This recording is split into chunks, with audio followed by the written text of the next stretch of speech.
You have a guy who's not such a good guy. And he does things wrong. And we think he has it all. We think he has it all. And we begin a little bit, I don't call it jealous, but we're talking about kind of guy, This guy comes to shul late, and even when he comes to shul, he doesn't daven. He's outside in the hallway, he's drinking coffee the whole time. Doesn't learn anything. Did gunished. Me? I come to shul on time. I daven with kavana. I struggle. The guy struggles to make ends meet, and he can't forgive these guys. Literally, they come in, they don't do anything. They're writing tzedakah checks, and everyone's giving them covet. And, you think he's got it all. And I think it comes from not forgetting.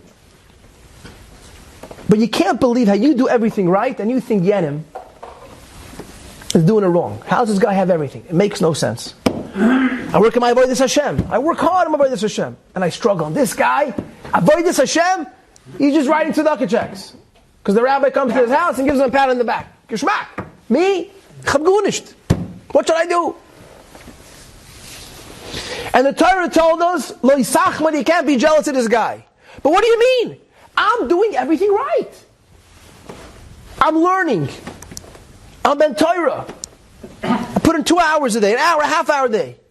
I daven with kavod, and this guy gunished. What am I supposed to do? How are you telling me not to forgive this guy? I see what he's doing. I see he walks around. I see he treats. What am I supposed to do? And Torah says, no. We gotta forgive. Gotta forgive. How do you understand the logic? Listen to what Rabbi Yankin Galinsky says. It's going to change your life. He said the Torah is telling us the lav. Don't be jealous. So you see one aspect, little work, and it seems like this guy has it all. You see, like he looks like he has it all. So you got to view someone as a whole package. We have a lead up to this with the Rav Shitzaruv. You got to see a guy as a whole package. What is this guy's package? Do you know what's going on behind closed doors because he looks good and he's got that smile on? Do you know what's going on? We have no idea what's going on. You want to be like this guy? Don't just look at one good thing that you see. That's a facade. You got to take his entire pekel. And Zok did up Shitzaruv, something Meyerdik. So when Mashiach comes, what's going to happen? People are going to come. We're all going to unload our stresses. Ich hab this pekel, and he has that pekel. And Mashiach's going to listen to everyone's pekel. And I'm going to say, why HaKadosh Baruch Hu give me this nisayon? Why did he give it to me? And everyone's going to have the same time. It was so hard. Why do I have this nisayon? And Mashiach's going to be in a ulam gadol, in a grois ulam, a big hall. And he's going to tell everybody to hang up their pekel. He's going to send everyone out. Each guy comes in and hangs up a pekel.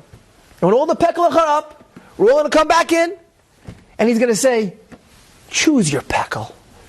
Which bag do you want? You see Gans Klal Yisrael with the Tzaras? Pick which pekel you want. You know what's going to happen? Every guy is going to pick up his Eged pekel. We're going to want to pick up our own pekel because there's so much Tzaras. You think Yedim looks better? What's going to happen is I'm going to pick back my pekel that I was fetching about because we don't know what's going on by Yedim. Zok that up Shitzaruv, if you want a chapper, think about this. Everyone's going to go back and pick up their pekel. How powerful. So next time you feel, why Yenim this, Yenim that, you got to look at the whole picture. You can't just look at one aspect. One thing looks good, very nice. But realize it's not just one thing. It's a lot more than one thing. And I conclude with the Maisa. You could actually relate to this Maisa, but we have to understand. So, this Maisa happened. Reuven came to the Rebbe, the Yismach Yisrael from Alexander, and wanted to talk his heart out with the Rebbe. And Reuven had to wait a very, very long time to get into the Rebbe. And the guy in front of him was a big Gevir. And the Gevir is there for an hour. Svelt's Gevir was there. The Gevir comes out, and now it's Reuven's turn to enter. And Reuven enters the Rebbe's room, and the Rebbe talks to him, and gives him a bracha. And after 5 minutes, he's let go. And before Reuven goes, he gives a clap. Rebbe, ich gewartet hashu.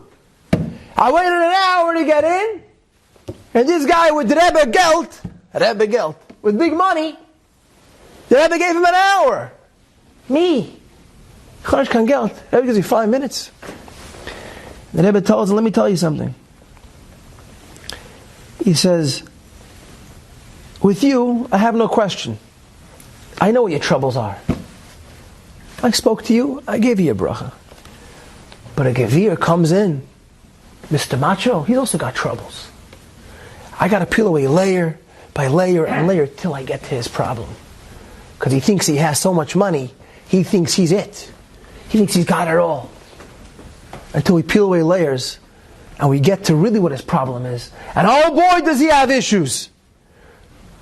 But that facade is so strong, it takes time for me to get to it. By you, I get to it.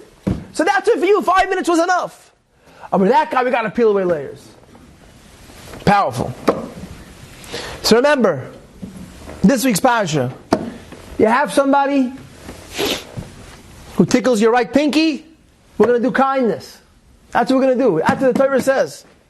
Tzar balachayim Dr. Idva, aber koivish yitzor is greater. I got to get over my Yitzhar, I got to do kindness. And if I do kindness to that guy, if I do kindness to him, then it's going to make us so much greater and so much stronger. And HaKadosh Baruch Hu will give us all the brachas for state and Torah.